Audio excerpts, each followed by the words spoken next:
তুমি জান্নাত চাইলে ঠিক আছে, কিন্তু হুর হুর হলো সুন্দরী, তোর মতন বিয়া চাই না। দুনিয়াতে তোরে পাইছি, মরার পরে তোকে আর চাই না, জান্নাতে হুর চাই। বউ কয় এত কষ্ট করে আমি তার খেদমত করি, আর সেই বেটা আমারে চাই না, হুর চাই, আর খেদমত করে আমার লাভ কি? পরের দিন বউ নামাজ পড়ে দোয়া করতেছে, আল্লাহ আমাকে জান্নাত দিও, আল্লাহ জান্নাত একটা হুরা দিও। স্বামী কয় কে রে বউ, হুরা কি? বলে হুরা হলো সুন্দর যুবক, তোমার মতন পাও ফাটা না। জোরে কন না কেন মরদ মানুষ, জোরে কন। দাম দেয়? দাম দেয় না? এখন দিবে, এখন দিবে।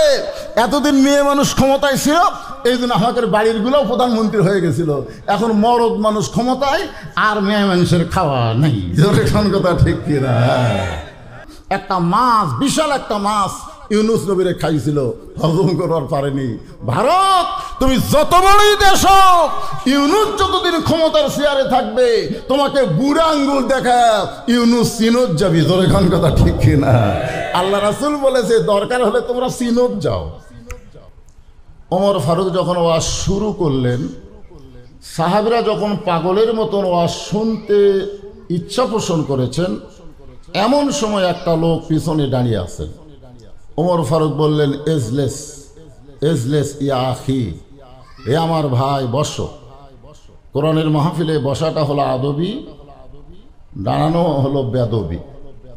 কোরআনের মাহফিলে বসাটা হলো, এমন কথাও আছে যে আমলের নিয়তে কেউ যদি 1 ঘন্টা কোরআনের মাহফিলে সময় দেয়, 60 বছর নফল ইবাদত করার সওয়াব আল্লাহ তার আমল নামে দিয়ে দেন। মানে এত দামি একটা মাহফিল, বিশেষ করে ওমর ফারুকের মতন বক্তা আর সাহাবীদের মতন শ্রোতা, সুবহানাল্লাহ বলেন। ওনাকে যখন ওমর ফারুক বসতে বললেন, উনি পিছন দিক থেকে বলতেছে, এ আমির আল মুমিনিন, আমি আপনার ওয়াজ শুনতে আসিনি। যখন বলতেছে বসেন, তখন বলতেছে আমির আল মুমিনিন, আমি আপনার ওয়াজ শুনতে আসিনি। ওমর ফারুক বললেন, তাহলে তুমি কেন আইছো? প্রশ্ন করা স্বাভাবিক কিনা? উনি বললেন, আমি আজকে একটু আপনাদেরকে ওয়াজ শোনাতে চাই। চিন্তা করে দেখেন, পিছনে একজন সাহাবী দাঁড়িয়ে আছে, সে বলতেছে আমি ওয়াজ শুনতে আসিনি, আমি আপনাদেরকে ওয়াজ শোনাতে চাই। সমস্ত সাহাবীরা তো খেপে গেছে। কিন্তু আল্লাহর কোরআনের শাসন যখন দুনিয়াতে চালু থাকে, তখন প্রত্যেকটা মানুষকে কথা বলার অধিকার দিতে হবে। জোরে কোন ঠিক কি না? অথচ গত 15 বছর মানুষ সব কথাই বলেছে, কিন্তু কোরআনের হক কথা বলতে দেয়নি। জোরে কোন কথা ঠিক কিনা? আমি কিন্তু হাসিনার সময়ে হাসিনাকে ভয় করিনি, আমি ডাইরেক্ট না বললেও অ্যাঙ্গেলে ডোজ দিয়ে গেছি। জোরে কোন কথা ঠিক কিনা? এমনভাবে কথা বলেছি, ওরা পরে কলিজায় আঘাত পাইছে, ঠিক কিনা বলেন? যার কারণে আব্দুল জলিলের বেটা যখন এমপি হলো আপনাকে নওগাঁর, আর একজন চেয়ারম্যান উপজেলা চেয়ারম্যান, পাগলা পাগলা ভাব, ঠিক কিনা বলেন? ওরা এখন আসে না গেছে আল্লাহ ভালো জানে। আমাদের বগুড়ার অবস্থা খুবই করুণ। বগুড়াতে অনুবীক্ষণ যন্ত্র দিয়ে খুঁজলেও একটা আওয়ামী লীগ পাওয়া যাবে না। আল্লাহ যে কোন জায়গা তৈরি করে রাখছে আল্লাহ ভালো জানে, আল্লাহ ভালো জানে। তো যাই হোক, ওনারা কিন্তু আছে, সাইজ মতো আছে, আবার সাইজ মতো বের হবে যদি আমরা সুযোগ দেই, ঠিক কিনা বলেন? হ্যাঁ, খুব খেয়াল করেন। ওমর ফারুক বললেন, তুমি চলে আসো আমার কাছে। যে লোকটা পিছনে দাঁড়িয়ে আছে, ওনাকে ওমর ফারুক বললেন, তুমি আমার কাছে চলে আসো। প্রত্যেকটা সাহাবী নড়ে চড়ে মাঝখানে রাস্তা করে দিলেন। সুবহানাল্লাহ বলে। লোকটা যখন ওমর ফারুকের কাছে আসলেন, ওমর ফারুক তার পরিচয় শুনতে চাইলেন, যে তুমি যে আমাদের ওয়াজ শোনাবা, তুমি কি দাওরা পাস না টাইটেল পাস? তুমি কি কোরআনের হাফেজ না হাদিসের হাফেজ? এগুলো পরিচয় শুনতে চাইলেন না। উনি শুনতে চাইলেন তোমার পরিচয় কি? তিনি বললেন, মিল্লাতা আবিকুম ইব্রাহিম হুয়া সাম্মাকুমুল মুসলিমিন। আমার পরিচয় হলো আমার জাতির পিতা ইব্রাহিম, আর তিনি আমার নাম রেখেছে মুসলমান। জোরে কান সুবহানাল্লাহ। ওমর ফারুক চমকে উঠছে, ওমর ফারুকই চমকে উঠছে। যে বেটা পরিচয় এমনভাবে দিল যেখানের আঙ্গুল দেওয়ার মতন কোনো সুযোগ নাই। জোরে কোন ঠিক কিনা? কি পরিচয় দিছে? নিজের ইচ্ছায় না আল্লাহর কোরআন দিয়া? ওমর ফারুক বললেন, তুমি আমার ভাই, কি ওয়াজ করবে? আমরা সকলে মিলে তোমার ওয়াজ শুনতে চাই। তখন তিনি বললেন, আমার ওয়াজটা হলো ইন্নী উহিব্বুল ফিতনাহ ইকরাহুল হক ওয়া আশহাদু মা লাম আরাহ। আমার ওয়াজটা খুবই সহজ। আমি ফিতনাকে মহব্বত করি, আমি হককে পছন্দ করি না, আর আমি না দেখা জিনিসের সাক্ষী দিই।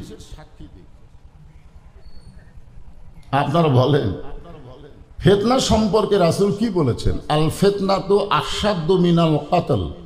ফিতনা হলো কতলের চাইতেও মারাত্মক গুনাহ। আল ফিতনাতু আশাদ্দু মিনাল জিনা। ফিতনা হলো জিনার চাইতেও খারাপ পাপ। আর লোকটা এক নম্বর ওয়াজ করছে, আমি ফিতনাকে মহব্বত করি, ইন্নী উহিব্বুল ফিতনা, আমি ফিতনাকে মহব্বত করি। দুই নম্বর ওয়াজ করেছে ইকরাহুল হক, আমি হককে পছন্দ করি না। অথচ আল্লাহ বলেছেন ওয়াতাওয়াসাউ বিল হক কুল জাল হক ওয়া যাহাকাল বাতিল ইন্নাল বাতিলা কানা যাহুকা। অথচ লোকটা বলে আমি হককে পছন্দ করি না। আর তিন নম্বর ওয়াজ হলো আশহাদু মা লাম আরা, আমি না দেখা জিনিসের সাক্ষী দেই। ৭২ সালে জন্ম নিয়ে বলেছে সাইদি যুদ্ধ অপরাধী। বিচারক জিজ্ঞাসা করেছে তোর জন্ম কখন? কয় ৭২-এ। সাইদি অকাম করছে কখন? কয় ৭১-এ। তো ৭১-এ অন্যায় করলো, ৭২-এ জন্ম নিয়ে কেমনে বলিস? কয় বাপ মার মুখে শুনেছি, সেটাই বলতেছি। না দেখা জিনিসের সাক্ষী দেওয়া যাবে? যাবে? সঙ্গে সঙ্গে ওমর ফারুক, যিনি রাস্তাতে গেলে শয়তান কয়দিন যায় না? জোরে বলেন কয়দিন যায় না? আর তার সামনে এমন 3টা ওয়াজ করছে যার কারণে তিনি রাগকে চেক দিলেন। নেতা হবার গেলে রাগ কিন্তু চেক দেওয়া লাগবে। আল্লাহর কোরআনের নেতা যখন হবে তখন দেখবেন তাদের রাগ থাকলেও তারা রাগ চেক দিবে। বাংলাদেশে যারা মানুষের আইন মানে এই সমস্ত নেতারা কিন্তু রাগ চেক দিবার পারে না।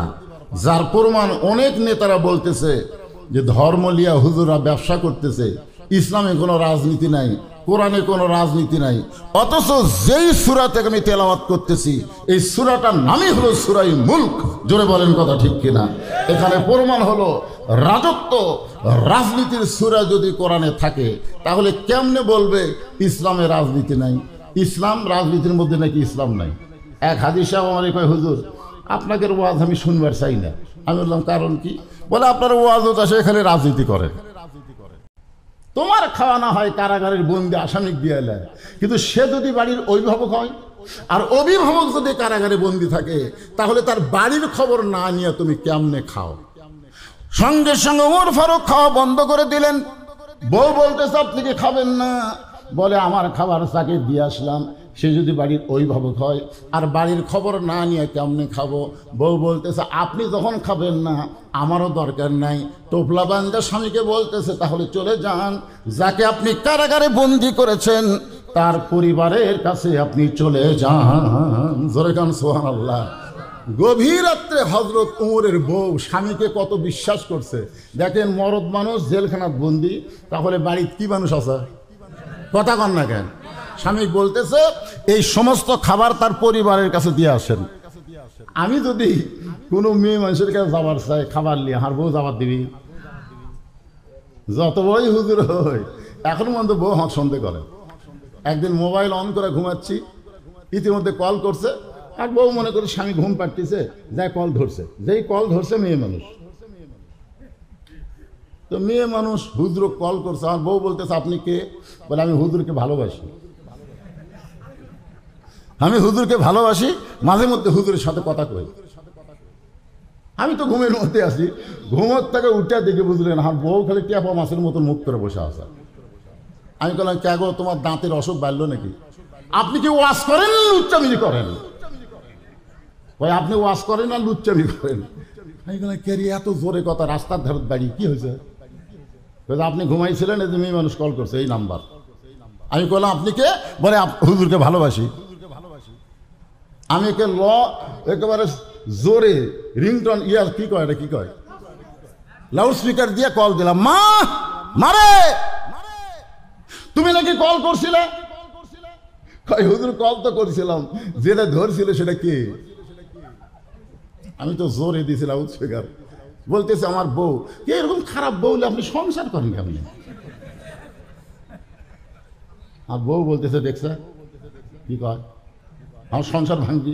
এই মেয়ে, আমার বউকে তুমি খারাপ বলতে থাকেন? বলে হুজুর আমি কইছি আপনার ওয়াজ আমি ভালোবাসি, ওয়াজ শুনি। তা আপনার বউ আর না শুনাই বলতেছে কিসের ভালোবাসা? একটা মেয়ে মানুষ কি বক্তার ওয়াজ ভালোবাসতে পারে না? আমার বউ মিজানুর রহমান আজহারের ওয়াজ শোনে। আমি বললাম কে গো, আমার ওয়াজ শুনবো না? কয় না, মিজানুর আজহারের ওয়াজ ভালো। তাই আমি এখন কি কবো, কে রে বুড়া দিকে এখন পছন্দ হচ্ছে না, এই কথা আমি বলবো? শুনতেই পারে, ওয়াজ ভালোবাসে, স্বামীর তো ভালোবাসে, কিন্তু স্বামীর ওয়াজ না ভালোবাসলেও মিজানুর রহমানকে ভালোবাসে না, তার ওয়াজ ভালোবাসে। জোরে কোন কথা ঠিক কি না? ওমর ফারুক খাবার নিয়ে যাকে কারাগারে বন্দি করছে তার পরিবারের বাড়ির দিকে রওনা দিলেন। পরিবারের বেদুইন সাহাবীর পাহাড়ি এলাকার কাছে আসতেই ওমর ফারুক দূর থেকে শুনতে পায় একটা ছোট বাচ্চার কণ্ঠ। কে যেন বাচ্চা কাঁদতেছে আর বলতেছে, বাবা এত রাত হয়ে গেল, বাবা এখন পর্যন্ত আপনি বাড়িতে আসেন নাই। বাবা আপনি কি জানেন না আপনাকে ছাড়া আমি খাই না, আপনাকে ছাড়া আমি ঘুমাই না। ও বাবা এত রাত হয়ে গেল, এখন পর্যন্ত আপনি বাড়িতে আসেন না। ওমর ফারুক বুঝতে পারলেন যাকে কারাগারে বন্দি করছি তারই সন্তান হবে। ওমর ফারুক আসামির মতন সুবহানাল্লাহ বলেন, চুপি চুপি বাচ্চাটার কাছে গিয়ে গালে একটা চুমু দিয়ে বলতেছে, বাবা আজকে তোমার বাবা কোনো কাজে আটকে গেছে, হয়তো তোমার বাবা আজকে আসতে পারবে না। আমি তোমার বাবার দরদ নিয়ে তোমার জন্য খাবার আনছি, বাবা এই খাবার তুমি গ্রহণ করো। ছোট বাচ্চা বলতেছে, পথিক তুমি কি আল্লাহর কোরআন পড়ো নাই? জোরে কান সুবহানাল্লাহ। ওই ছোট বাচ্চাটা হযরত ওমরকে বলতেছে, পথিক রে নিশিরাতের পথিক তুমি কি আল্লাহর কোরআন পড়ো নাই? আল্লাহ কোরআনে বলতেছেন, ওয়াকাদা রব্বুকা আল্লাহ তা'বুদু ইল্লা ইয়াহু ওয়া বিল ওয়ালিদাইনি ইহসানা। কে রে এই দুটো কি সিজার করা নাকি রে? হ্যাঁ, সিজার করা বাচ্চারা অস্থির হয়, কারণ এরা জন্মের আগে জন্ম নেয়, বুঝেন না ভাইজান? আমার দাদি আমার কয়, তোর মায়ের পেট থেকে বের করার সময় ভাই রে তোর মায়ের এতই কষ্ট, তোর মাথা লম্বা হয়ে গেছিল, মানে টানে বের করতে আমার মাথা লম্বা হয়ে গেছিল, পরে মাথা থেবে থেবে গোল করছে। এই যে আমরা তিনজন বসে আছি, এর পিছনে যারা বসে আছে আমরা একটাও সিজার করা নয়, সব আমরা মায়ের গর্ভ থেকে দুনিয়াতে বড় কষ্ট মা পাইছে আমরা দুনিয়াতে আইছি। আর এদের বসে আছে এনে পেটের ব্যথা, স্বামী কয় সব ডাক্তারের কাছে নিয়ে যাবো। ডাক্তার চেক আপ করে কয় একটু ব্যাকা হয়ে আছে, কিছুই না, 2 দিন পরে নর্মাল ওর জন্ম হবে। অথচ টাকা কামাই করার জন্য বলতেছে পানি শুকে গেছে। তখন কি করবি? পেট কাটা থেকে আর ঘুমই ভাঙেনি। ডাক্তার কয় করে 2 দিন পরে এমনি জন্ম হতে পারে, টাকার লোভে পেট কাটনো। তখন 3-4 ডাক্তার একত্রে ঘুম ভাঙার লাগবে। তো তখন ঘুম কি করে ভাঙ্গায়? পেটের ভিতর থেকে বাইর করে পাও ধরে এইরকম একটা ঘুরান দেয়, মাথার উপর যেই ঘুরান দেয় এই ঘুরান করে কান্দা ওঠে। এখন মোবাইল ছাড়া ভাত খায় না, মোবাইল ছাড়ার কান্না বন্ধ হয় না। জোরে করে কথা ঠিক কিনা? এই সিজার করা বাচ্চারা খুবই অস্থির। এ কয়টা যে কি আল্লাহ ভালো জানে। দেখছেন কিভাবে চাইয়া আছে, কে রাত 12টা বাজতেছে তুই এইভাবে চাই আছিস, তার মানে লিল্লাহে তাকবীর। একটা গান গাই, কি বলবো প্রসবের কথা, মা বিনে সেই ব্যথা কেউ তো বুঝিবে না। মাজন ঠেকিয়া সন্তানের দায়, অকালে মা মারা যায়, কেন সে মায়ের ভক্তি করো না।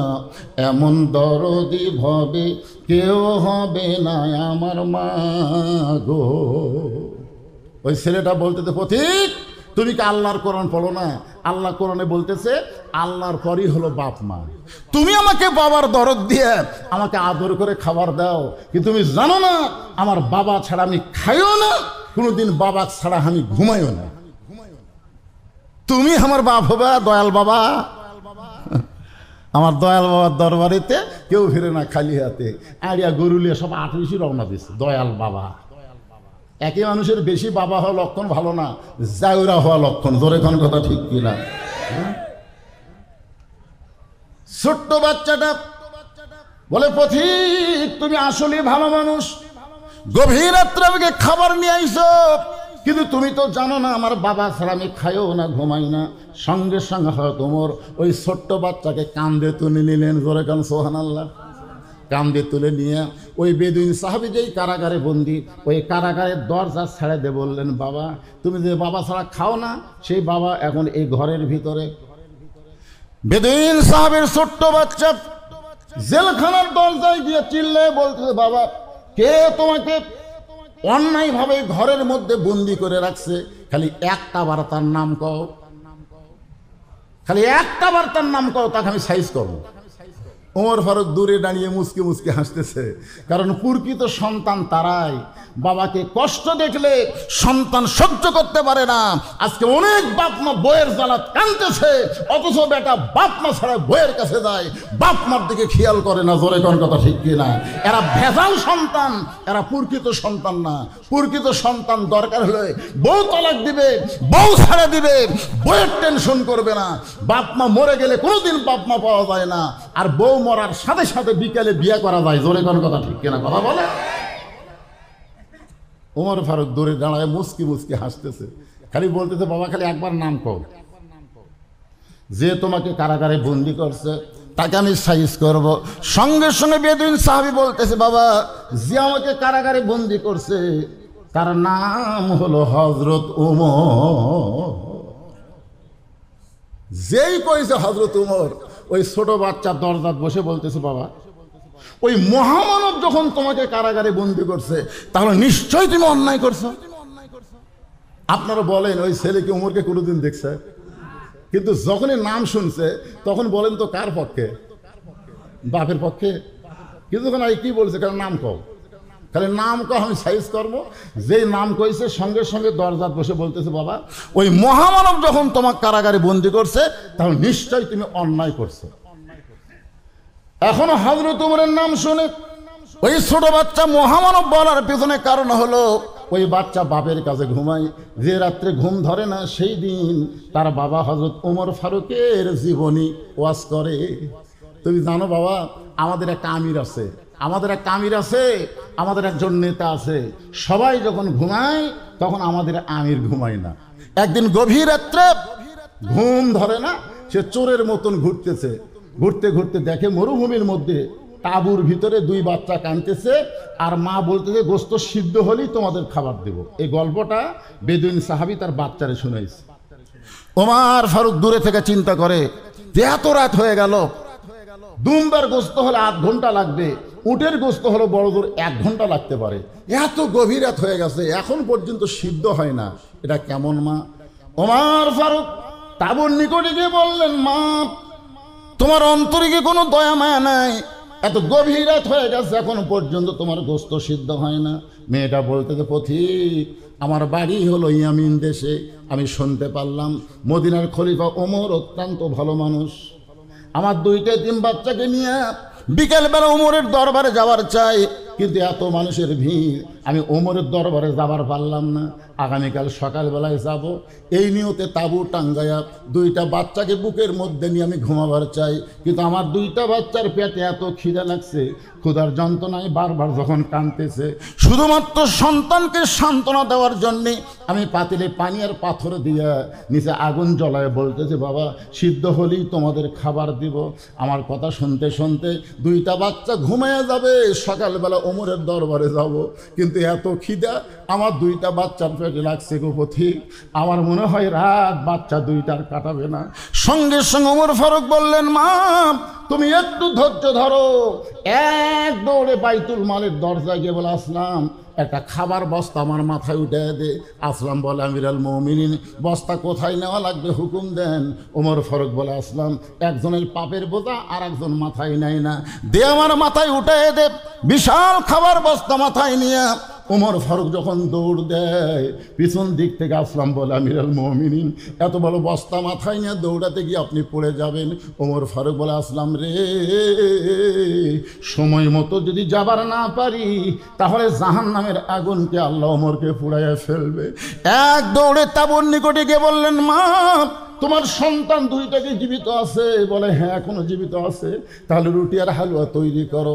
এবার মা রুটি হালুয়া তৈরি করে ওমর ফারুকের হাতে যখন দেয়, ওমর ফারুক দুইটা সন্তানকে দুই উরাতের উপরে বসাইয়া রুটি হালুয়া যখন মুখে দিচ্ছে, বাচ্চা দুইটা খায়, মুচকি মুচকি হাসে। ওমরের চোখ দিয়ে দর দর করে পানি পড়তেছে। দুইটা বাচ্চা চোখের পানি মুছে দিয়ে বলে, কে গো তুমি? আমরা বাবা হারা এতিম, আমাদেরকে দয়া করার মতন কেউ নাই। আজকে গভীর রাত্রে আমাদের ক্ষুধার পেটে খাবার দিয়ে তুমি কেন কাঁদতেছো? ওমর ফারুক বলে, আল্লাহ, এই অধমকে জাহান্নামের আগুন থেকে তুমি হেফাজত করো।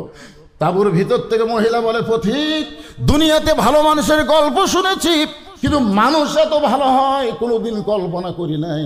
আজকে তোমাকে দেখে মনে হচ্ছে উমর যদি মদিনার খলিফা না হইয়া আল্লাহ তোমাকে যদি মদিনার খলিফা বানাইতো, তাহলে মদিনা যেন আল্লাহর জান্নাত হয়ে যেত। বেদিন সাহাবের সন্তান বলে, বাবা, যে হযরত উমর রাতে ঘুম না পায় না দুঃখী মানুষের কষ্ট দূর করে, সেই হযরত উমর যখন তোমাকে কারাগারে বন্দি করছে, তাহলে নিশ্চয়ই তুমি অপরাধ করছো। বাবা, ও বাবা, হযরত উমর কোথায় থাকে বাবা? খালি আমাকে বলেন, আমাকে খালি বলেন, আমি উমর ফারুকের কাছে যাইয়া তার পাও ধরা হলেও আপনাকে আমি কারাগার থেকে মুক্ত করবো ইনশাআল্লাহ। বেদিন সাহাবীকে ছেলে বলতেছে, বাবা, হযরত উমর কোথায় থাকে? বেদিন সাহাবী মুচকি মুচকি হাসের বলে, পাগলা, উমরের কাছে যাইয়া তোর বাপকে জেলখানা থেকে বের করে পারবি না। বলে, তাহলে কার কাছে যাওয়া লাগবে? বলে, শিক্ষামন্ত্রী হযরত আলীর কাছে যা।